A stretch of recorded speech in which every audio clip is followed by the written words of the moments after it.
All right, guys. So good morning or good afternoon, depending on when you're watching this video. I am getting into a new concept, but it is so similar to last week's square root equations. So if we were to think about last week's square root equations, you guys had a quiz on that, but you guys did really well, and you're going to see some of that stuff come back today. Let me just show you one thing real quick.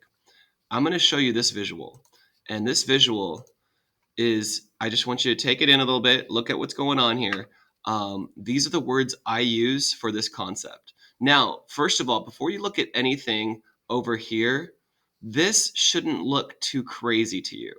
You've seen something squared plus something squared maybe, or equals something squared. So me and Mrs. Alonso really worked hard to get you guys good at handling these kinds of equations. Like let's say if I put a 10 here and a 20 here, or if I put a 10 here and a 20 here, you guys would be able to handle that. What I mean is, like, if I had this looking like this, if it was 10 squared plus L squared equals 40 squared, you would know what to do, right? You would make this 100, all right? This is actually 1600, and then you would subtract 100 to this side. I know it may look like I'm doing it really fast, but you guys, I saw the scores on my quiz. You guys crushed it.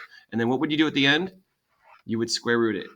This skill right here is the hardest part of the standard, and you guys did great last week with it. So I'm really pumped to see how this is going to go. All right, so now look at all this again. If you look at this triangle, all right, you should notice one thing right away. Don't even ignore the words, but you should see that this is a right triangle. A right triangle. Not like a right and wrong triangle, but a right angle. Do you guys see the right angle? And a right angle means 90 degrees, okay? I go back to my soccer days. I didn't play soccer too long, but I love watching soccer. And when you're on a goalpost, I love where these stud, shootouts or whatever, if you're going to be a stud striker, sometimes they aim for the upper 90s, as I've heard that before, that phrase. This is 90 degrees at 90 degrees. So if you're going to shoot, you would shoot at these parts of the goal because the goalie has a tough time getting to those sides. So think 90-degree angle. 90-degree angle is, so if we did 90 degrees, we already talked about this with rotations, didn't we? 90 degrees would be like one rotation, then another one would be 180. All right, great job. Now, let's go ahead and look at this. This is a formula. This is a fancy formula. This is called the Pythagorean theorem, and it may look a little different when you're in geometry. It may look like this, and I don't like the way this looks. I don't like a squared plus b squared equals c squared, and you're going to see that. And this is how they call it. They call it a squared plus b squared equals c squared, but that doesn't mean anything to you. I want you to, when you're doing these problems, I want you to look at it, and I always want you to find the L. And when you look at a triangle, I want you to find the L. And I always joke, like, don't take an L in the problem, find the L. And it has to be a perfect L. You got to find your L. And then once you find your right angle, doesn't that make the L?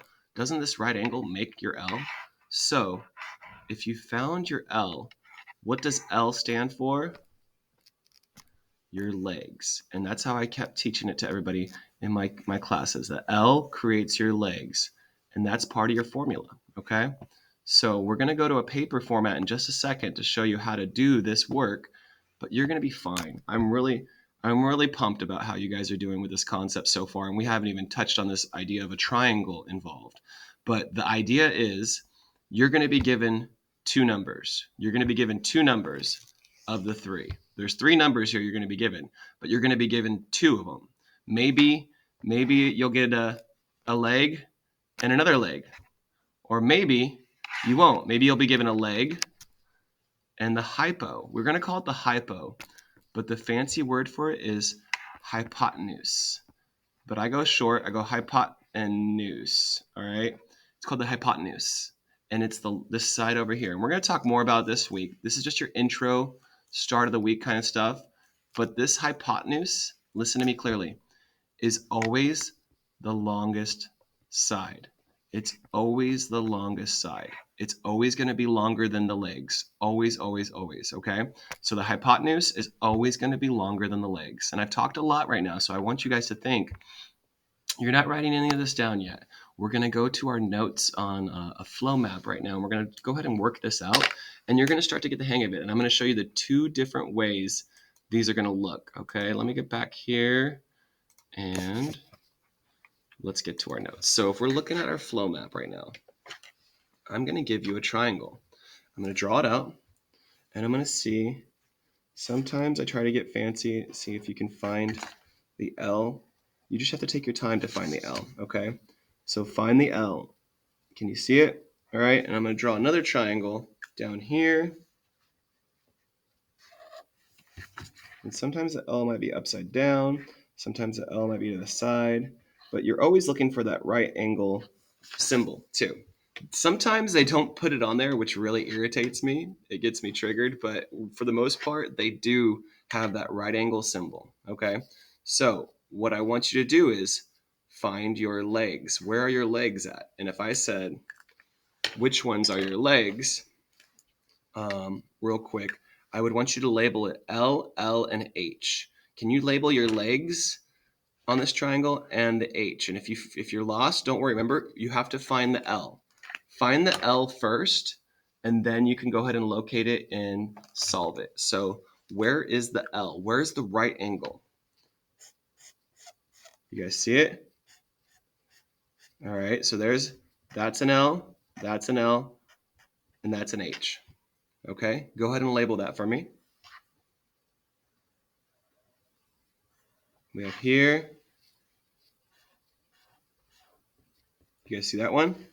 So for this one, that's an L, and that's an H. Okay? All right. How do you know where they are? Because the right angle. This is a big part of the standard, and some people are like, well, that's easy. No, it starts to get a little mixed up. Sometimes you're going to look at things and just think you know and get overconfident. I want you to take your time when you're looking at this stuff. So right now, I'm going to have Miss Alonzo do a live quizzes, but I want to go over it first with you. So there's some vocabulary you're going to see on this thing. First thing, and let's not give away answers here. Let's see if I can go out. Or let's go back. Okay, it says, let me click it on again. It says, what side is the hypotenuse? Okay. What side is the hypotenuse? Remember, the side is the longest side, and it's also the one opposite the legs. So just find your legs. Where are your legs at? Is that a leg? You see the L? Leg, leg. Find your legs, and then you know that's going to be your hypotenuse. Okay. So it would be B. What sides are the legs? Which ones are your legs on this one? Okay. Take a look at it. Which letters are your legs? Well, leg, leg, opposite the right angle. All right. This is a good review of looking at what you're doing. Where are your legs on this one? I think it's asking. Where's the L? Do you see the right angle? There's your L. Take your time. Find the L. Don't take an L. Where's the L? That creates your legs. Well, Mr. Mercer, that doesn't make an L. You know what I'm saying, okay? If I had to sit this down, it would be a really long L. This is not an L. That's not an L. This angle is not an L either. You see the right angle sign. Find the right angle sign. The legs are attached to the right angle sign. I'm trying to hit you over the head with this one. It's really important that you get this idea, okay? Then as we keep going, they're going to be the same questions. Which one's the hypotenuse again? The one that's opposite the right angle, the side that's opposite the right angle. All right. I want Miss Alonzo to do this live quizzes with you guys and just get better at this. We'll keep doing this as a review throughout the week as well, but I think it's really important that you get good at this. All right. Go ahead and do that, and we're going to go back to our notes. All right. Back to your notes here. Let's go ahead and try a problem out. So I'm going to draw that same triangle again. I'm going to draw the same triangle.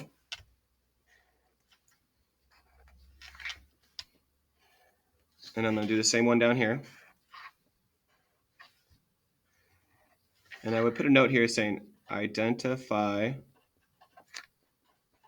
legs and hypo. All right. Now it gets a little different here. Now I'm going to say, let's go ahead and plug into the formula. Now, the formula, again, I want you to put it up here. Leg squared plus leg squared equals hypo squared. Okay, super important that you get that in your head. All right, that's the Pythagorean theorem. You're going to see this a lot in high school and especially on our state tests too. I really make sure you guys get this, no problem. We're going to spend the whole week on this. All right, you don't have any numbers yet. Let me give you some numbers. What if I said this was 10?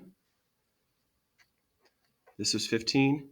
And sometimes I'll just put it, this is x. So this is the missing one. All right? How would we set this up? All right, take a look at it. What is the formula again? Well, I know this is a leg. I know this is a leg, and I know this is the hypo, right? From what we just did here. So set that up. What would it be? 10 squared plus 15 squared equals x squared, or you could put h squared. And now, I got you guys so good at doing these last week, I want you in this problem to solve it. Okay? For this note here, I would like you to put plug into formula. And this would be solve equation. All right, super simple. So you know what to do here. Why don't you go ahead and solve this? If you need your calculator, I get it. No big deal. My calculator, I'll pull it out real quick. If you forgot how to use it, let's go. Let's not forget this stuff, okay? So it's the smarter balanced one. I'm using the scientific calculator one. And I'm going to make this smaller. Oh, come back. All right, as I make this smaller, I want you guys to making sure you know what's up. Again, what is it? I can see it up here. It's going to be 10 squared. Look at how I can even plug this in using the keys on my calculator. That guy is huge. You can always use that guy. Plus, what is it? 15 squared? Boom. Okay. So basically, if I was to write this out, that would be 100 plus 225 equals x squared, but I did it really fast with the calculator, as you can see. And then my mustache, because I'm combining like terms, what does that all equal? 325. Well, what do I do next? Remember? 325, so it's going to be square root of 325. Or I could have put in square root of the answer. And I have 18.02. Now you have to start realizing, what are they asking for? Are they asking for it to the 10th or to the 100th? If they asked for the 100th, it would be 18.03, because that 7 would bump that 2 to a 3. What if it was just to the 10th? You could just put 18. That's fine. If it was just to the 10th, or the nearest whole number, 18 would have been fine. All right, let's do one more. As we look down here, I'm going to go ahead and I'm going to do a different one. I'm going to give you the hypo. So let me get the calculator out of here. I'm going to give you the hypo here. Ooh, I gave it away too. This is the LLH. Actually, we already figured that out. So I'm going to give you the hypo. I'm going to say this is x, and I'm going to say this is 12. All right. Now you have to set this up. What's the formula again? Leg squared plus leg squared equals hypo squared. Leg squared, x squared, plus 12 squared equals 20 squared. Okay? Put that over on this side. Then what? You know what to do. Go ahead and solve this equation out. Do the best you can with this guy. All right? Remember what to do here. You're going to go 12 squared. You should know that's 144. Okay? And 20 squared is actually 400. But then from here, what do? You subtract 144. You have to subtract. And some of you guys are getting really good at this last week. So we want to make sure. I know it's been 3 days since we've had school. We got to get good at this. 256. Okay? So then what do I do now? Square root of, I'm going to hit the answer this time. Boom. Oh, guess what we get? A whole number. 16. All right? Flip it over. Do the best you can. I'm going to give you some of these problems. I'm going to help you set them up a little bit. I want you to say, it says round to the nearest tenth, which you're good at. But let's just get you started on how to do this properly. And we'll call these ones missing, the missing angle, the missing line, we're going to call it x, okay? So do the best you can on these. Miss Alonzo will help you as well. You help with your partners too. Try to get some of this done. If you can get all this done, that'd be amazing. And if you can't, let's go ahead and work on it for homework. And maybe I'll do a video finishing this up later on today. All right, guys, best of luck.